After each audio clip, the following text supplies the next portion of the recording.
passion, because Honda versus Bison is the sit-there match of the century. It's like one of the extreme examples of a matchup where first-person hits has a huge advantage. Yep, exactly. Both players. I mean, Dictator can punish headbutts, so headbutt damage isn't that great.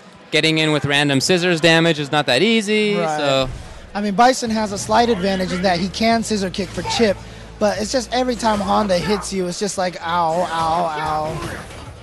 All right, now Mike Ross getting in that early damage, so definitely in the lead right now. And Mike Ross wins. Round over. They should make this like Karate Champ. You know, like the first hit just wins, you know? Yeah. Well, except Mike is not really the kind of defensive Honda that can really take advantage of that stuff. He's jumping in anyway. Yeah, right there. See, he jumped in again. Mike Ross, never content just to kick it. He's just not lame enough. We've been telling him that for years. And you know what? It makes sense that he's offensive in lots of matchups. Honda cannot play defense against lots of characters in this game. Right. You're up against Ryu, fine, understand it. You're jumping. But if you're up against Bison, you got the life lead, hang out. Right. But, you know, it's hard to argue with Mike Ross's success. That's true. Oh, shenanigans. Nope, not going to work. Sniffed out. AndyOCR says, nope, I know that. Don't even try it. Nice EX Interesting cycle. trade there. Uh-oh. This is dangerous. One combo. Oh, that roundhouse. Oh! Such a good move right there. Lots of invincibility. Gets you out of situations. Yep. All right. Starting off very cautiously by both players. Oh, nice. AndyOCR. Okay, he's taking the lead. Exactly. He won. Yeah, I know. It's over.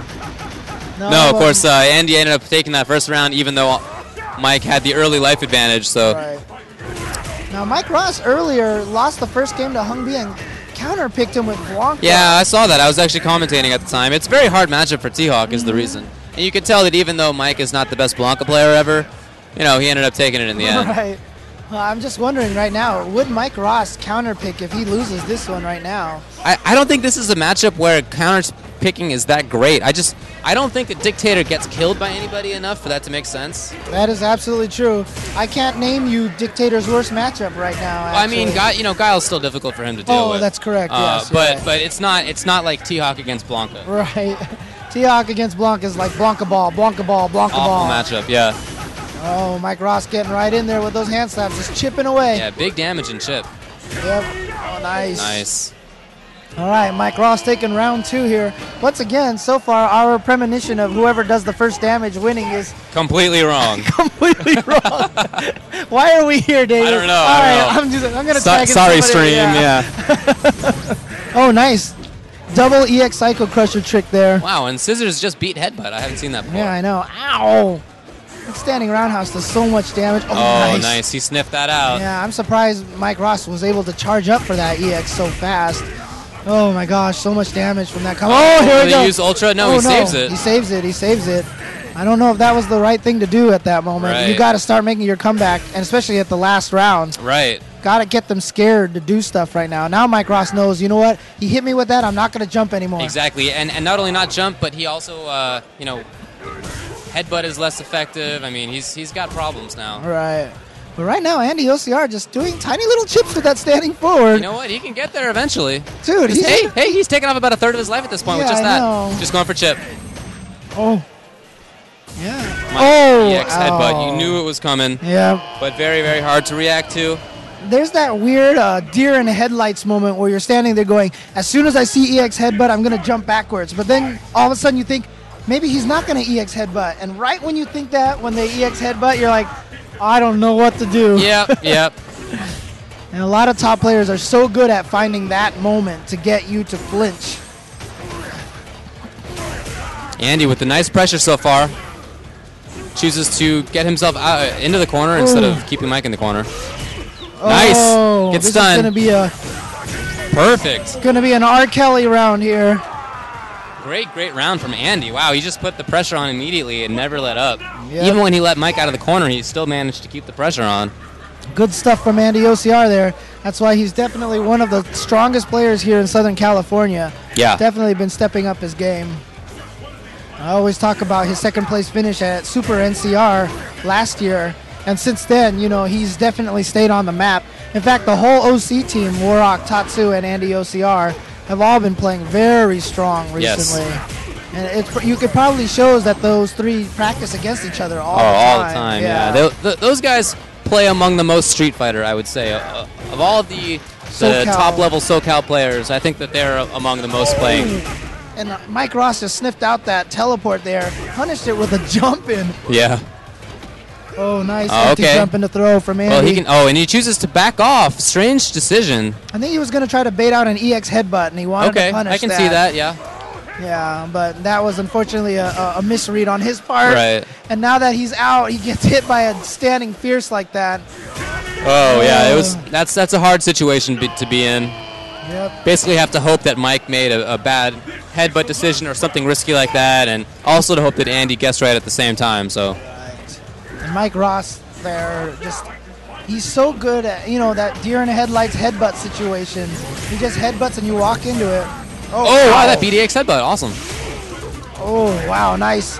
EX Psycho. That was a lot of damage real fast, jeez. Yeah. EX follow-up to the head stomp hits twice and gives you enough time to charge up for a scissor kick. So after you land, you could do low forward scissor kick. Right. The timing is a little odd, but it definitely works.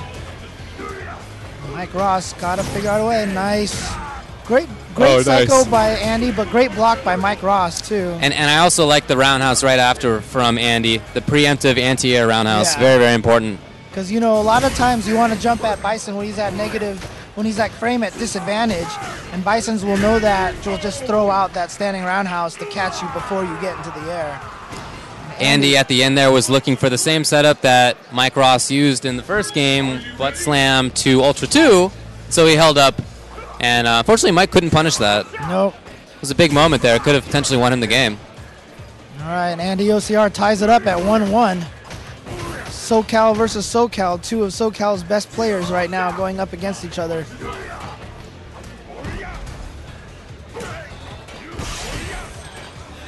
All right. Yeah, neither player so far really getting his offense going.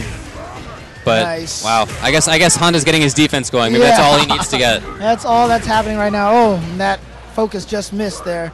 AndyOCR once again back up. He was scared of something.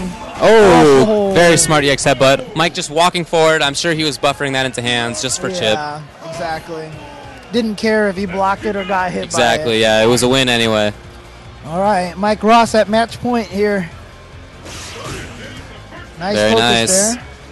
Honda's focus attack also causes him to go under a lot of attacks. Right, he ducks very low. Actually moves him out of throw range against a lot of characters too. Yeah, I always remember he's one of the only characters that can focus Zangief's lariat, and then he'll duck under the rest of the hits. Right, yeah, everybody else gets hit by lariat, yeah. Yep. Or almost everybody else. Oh, wow. Oh, nice. Mike Ross baiting out some meter, but it cost him 2 meters to bait out that meter. Right. So I'm not sure if that was necessarily just going for tricks. The best idea. A lot of people underestimate the whole concept of meter currency. Oh yeah. Learning how to spend your meter wisely, how to force your opponent to spend their meters. Sometimes you walk up to Bisons knowing they're going to EX Psycho Crusher, and you can block it and consider it a win. Yeah. Even though he gets away. I totally agree with that. Is that? No. Okay. He knew that wasn't going to work, so he ran away. Mike Ross now at one little hit away, and I expect a deer in the headlights moment at some point. I really hope that Mike just kind of plays it safe. Oh, he got thrown out of that. Oh, good nice tech, and now back to that same terrible situation as before. Not going to throw him out of it that time. Yeah. So that was crazy when he got that. Yeah, that was interesting, huh? Just a little bit late by Mike Ross. If he had pressed that toward punch for the jab headbutt a little bit early, he wouldn't have been an issue. But all right, and Mike Ross knocks AndyOCR into the losers bracket. Tough blow for the OC contingent. Yeah.